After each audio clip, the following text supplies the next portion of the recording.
मोदी सरकार के 8 साल बेमिसाल, उन्होंने पैरोकारी की और सुप्रीम कोर्ट ने उसमें ये ऐतिहासिक निर्णय दिया। आपने देखा जनरल दवाइयों में 70% से, तो स्वास्थ्य में भी बहुत बड़ा काम हुआ। अब हम बात शिक्षा के क्षेत्र में बहुत अच्छा काम किया है इस सरकार ने। उस समय की और आज की स्थिति में जमीन आसमान का अंतर है। स्कूलों की दशा ऐसी जर्जर थे, गिरने वाले थे, उन सबको सरकारी स्कूल में पढ़ना पसंद करें लोग, प्राइवेट स्कूल में जाना छोड़ दें। वो दिन बड़े व्यक्ति को हमेशा समाज का मार्गदर्शन करना चाहिए। आगे धारा 370 और अदर बड़े मुद्दे जो हैं देश के, वो तो बहुत। आज हम गाड़ी से जाते हैं, लखनऊ पहुंचने में हमें मुश्किल से 3-3.5 घंटे लगते हैं। ऐसे ही मोदी जी की सोच है कि इस समय मेडिकल कॉलेजेस जितने भी हैं, एक डिस्ट्रिक्ट एक मेडिकल कॉलेज होना चाहिए। अधिकारियों को सलाह दूंगा, मोदी सरकार में जो नीति बनी है बन गई, उनको जल्दी से जल्दी जमीन पर लाएं, उन्हें लागू करें। नमस्कार, मैं हूं जितेंद्र गौतम और आप देख रहे हैं डीएनपी इंडिया। मोदी सरकार को 8 साल पूरे हो चुके हैं। ऐसे में उनके 8 साल किस तरह के रहे हैं और जनता किस तरह से उसको देखती है, तमाम जानकारी के लिए हमारे साथ कुछ लोग मौजूद हैं। इनसे बातचीत करते हैं और उनकी राय लेते हैं। जी, शुरुआत आपसे करते हैं। क्या नाम है आपका? संजय त्यागी। ये बताइए, जो मोदी सरकार के 8 साल रहे हैं, कैसे लगे हैं आपको अभी तक? देखिए जितेंद्र भाई, ऐसा है, मोदी सरकार के 8 साल बेमिसाल। आप किसी भी क्षेत्र को उठाइए, आप धर्म, विकास, शिक्षा, चिकित्सा, रक्षा, किसी भी क्षेत्र को आप उठाइए। अब शुरुआत जैसे कि कर लेते हैं। देखिए, हिंदुस्तान हिंदू बहुल देश है। करोड़ों हिंदुओं की आस्था का विषय था। 550 साल से भी अधिक पुराना जो मसला था प्रभु श्री राम मंदिर का, मोदी सरकार की ही देन रही। इन्होंने पैरोकारी की और सुप्रीम कोर्ट ने उसमें ये ऐतिहासिक निर्णय दिया और 550 साल से भी अधिक पुराने निर्णय का समाधान हुआ। अब आप बात कर लो कश्मीर की, धारा 370-35 से जो सैकड़ों वर्षों से चली आ रही थी, उसका समाधान भी इन्हीं 8 वर्षों में हुआ। अब आप बात कर लीजिए स्वास्थ्य की। स्वास्थ्य में आपने देखा है कि हर व्यक्ति को आयुष्मान कार्ड 5 लाख रुपए का बीमा, हार्ड के जो वाल्व पहले गरीब आदमी नहीं डलवा पाता था, उसका घर मकान दुकान बिक जाता था, एक नॉर्मल। आपने देखा जनरल दवाइयों में 70% से, तो स्वास्थ्य में भी बहुत बड़ा काम हुआ। अब हम बात कर लें रक्षा क्षेत्र की। भारत पे आपने देखा था कि भारत को अगर कोई पड़ोसी देश परेशान करता था तो भारत इस स्थिति में था, जाकर के हाथ जोड़ के अमेरिका के आगे या संयुक्त राष्ट्र में जाकर के हाथ जोड़ करके प्रार्थना करता कि साहब देखो, वो जैसे किसी बच्चे की पिटाई हो जाए और बच्चा शिकायत लेकर पहुंचते थे। आपका कहने का मतलब है कि विश्व तौर पर भारत जो है मजबूत हुआ है। और भी लोग हैं, इनसे भी बातचीत कर लेते हैं। आप बताइए, आपका क्या? मेरा नाम मास्टर ब्रह्मदत्त त्यागी। ये बताइए, अगर शिक्षा को लेकर बातचीत की जाए तो क्या लगता है आपको कि 8 साल में मोदी सरकार का कैसा काम रहा है? शिक्षा के क्षेत्र में बहुत अच्छा काम किया है इस सरकार ने। सबसे पहले तो ये नई शिक्षा नीति लागू की है और उस नई शिक्षा नीति को व्यवसाय से जोड़ दिया। अब यहाँ क्लर्क पैदा नहीं होंगे, अब यहाँ व्यवसायी पैदा होंगे और वो अपने व्यवसाय को करने के लिए शुरू से ही तैयार होंगे, जैसे और देशों में होता है। स्कूल से ही तैयारी करके चलेंगे। अब हमें कौन सी टेक्नोलॉजी अपनानी है, हमें क्या करना है। अगर बेसिक शिक्षा की बात की जाए और सरकारी स्कूलों की बात की जाए तो टीचर को लेकर आज भी लोगों को में नाराज़गी देखने को मिलती है कि टीचर्स उस तरह से उपलब्ध नहीं है जैसे मोदी सरकार ने वादे किए थे या होने चाहिए। तो इसको आप किस तरह से देखते हैं? बिल्कुल, आपने सही, बहुत अच्छा क्वेश्चन किया। शिक्षा की स्थिति पिछले सरकारों में इतनी खराब हो चुकी थी, अब उसको सुधारने में भी समय लगेगा। लेकिन जब ये 8 साल पहले ये आए यहाँ, उस समय की और आज की स्थिति में जमीन आसमान का अंतर है। अब पहले टाट पे बैठते थे, आज स्कूल में बच्चे कुर्सियों पे बैठ रहे हैं। स्कूलों की दशा ऐसी जर्जर थे, गिरने वाले थे, उन सबको दोबारा उनका स्ट्रक्चर को दोबारा मरम्मत करके कुछ नए बनाए गए हैं। जो ज़्यादा पुराने थे उनको ढा दिया गया है। तो ऐसा नहीं है, बच्चों के आप सरकारी स्कूल में जाएंगे, बच्चों से मिलेंगे, अब पहले 8 साल पहले और आज के बच्चों से मिलकर देखना, वो स्वयं बता देंगे क्या उसमें परिवर्तन आया। लेकिन अभी आवश्यकता और परिवर्तन की है, क्यों इससे ही काम नहीं चलेगा। ऐसा समय आना चाहिए, मैं भी एक शिक्षक रहा हूँ, कि सरकारी स्कूल में पढ़ना पसंद करें लोग, प्राइवेट स्कूल में जाना छोड़ दें। वो दिन जब आएगा जब हम समझेंगे कि शिक्षा की स्थिति बहुत अच्छी हुई है। एक सवाल आपसे है, क्या कोई ऐसी नीति आनी चाहिए कि जितने भी आईपीएस अधिकारी हैं या फिर सरकारी अधिकारी हैं उनके बच्चे सरकारी स्कूल में पढ़ने चाहिए, ताकि जिससे स्कूल की जो समस्याएं हैं उनसे जूझने में आसानी हो और ज़्यादा सही हो सके?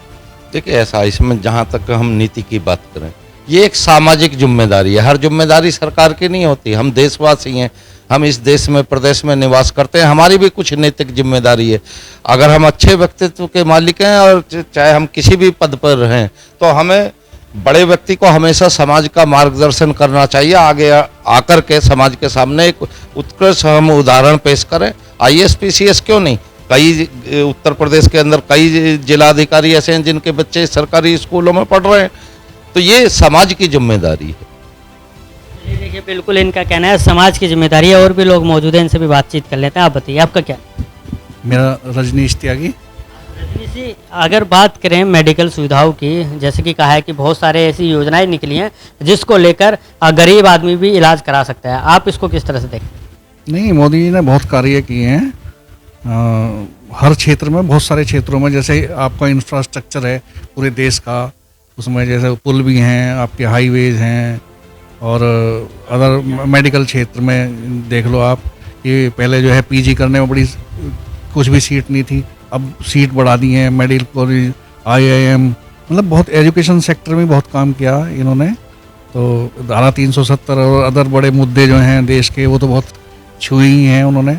बहुत सारे कानून जो यूजलेस थे उन्हें जो है निरस्त किया, उसमें भी जनता को बहुत सहयोग मिला उन बातों से।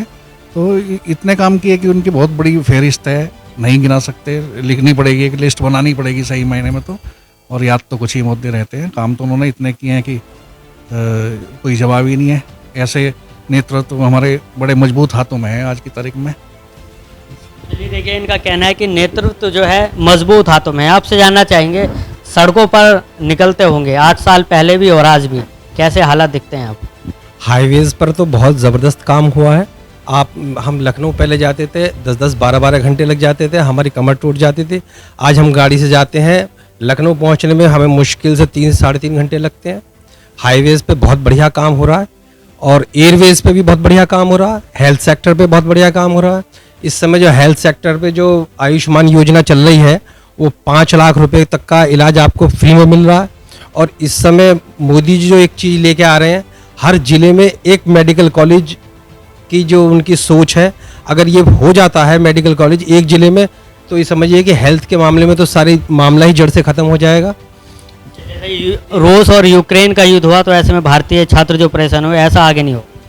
यही मैं बात कहने वाला था कि जो रशिया और यूक्रेन का युद्ध हुआ, यूक्रेन ने बहुत सारे छात्रों को हमारे भगा दिया।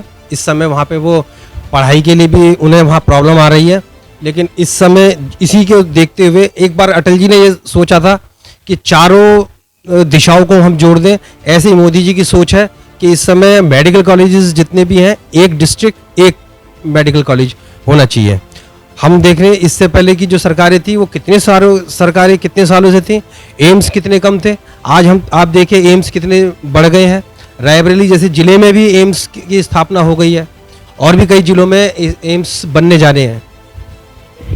आखिरी और चलते हैं। अच्छा, आपसे ये चीज़ जानना चाहेंगे, आपने कहा कि आप टीचर रहे हैं, तो ऐसे में जिस तरह से मोदी सरकार के 8 साल रहे हैं, अभी 2 साल बचे हैं और हो सकता है आगे भी हो, वो जनता डिपेंड करेगी, तो क्या सलाह देना चाहेंगे मोदी सरकार को कि किस तरह से और अच्छा काम किया जा सकता है एज ए टीचर?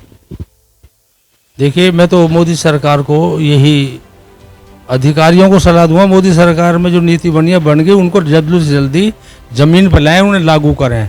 जिस दिन उन्हें लागू कर देंगे उस दिन अभूतपूर्व परिवर्तन दिखाई देगा। अब जैसे पहले कोई भी डिपार्टमेंट या कोई भी अधिकारी कोई गलती करता था, शिकायत करते करते थक जाते थे, लेकिन अब एक्शन है। ये अंतर, बहुत बड़ा अंतर आया कि अब एक्शन है। अगर कोई नहीं करता, आप गाजियाबाद को ले लीजिए, गाजियाबाद 50 कॉलेजों को नोटिस जारी कर दिया गया मान्यता खत्म करने के लिए, आपने सुना होगा।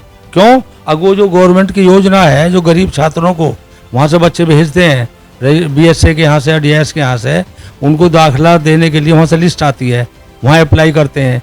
तो जिन स्कूलों ने नहीं करा दाखिला, उनको नोटिस जारी कर दिया, तुम्हारी मान्यता समाप्त हो जाएगी। तो ये बड़ा एक अच्छी बात है। अब ये उनको पढ़ाएंगे और उन नीतियों को जो गवर्नमेंट की हैं वो लागू होंगी। जब लागू होंगी तो जमीन पर काम दिखाई देगा और बच्चों को लाभ होगा, जो गरीबों को। पहले क्या होता था, हुआ या ना हुआ, गवर्नमेंट दबाव में रहती थी। जो बड़े बड़े कॉलेज हैं नामचीन, उनके दबाव में, बड़े बड़े इंडस्ट्रियलिस्ट उनके दबाव में। लेकिन आज दबाव नहीं है। आज ये सरकार दबाव नहीं मानती, काम करने में यकीन करती है और काम कर रही है। बिल्कुल, देखिए कुल मिलाकर कहा जा सकता है जो जनता से बातचीत की गई है, मोदी सरकार के 8 साल बेमिसाल रहे हैं। अब ऐसे में देखना ये है कि 2 साल बाद जब चुनाव होता है तो जनता किस ओर अपना रुख करती है। गाजियाबाद से मैं जितेंद्र गौतम, DNP इंडिया।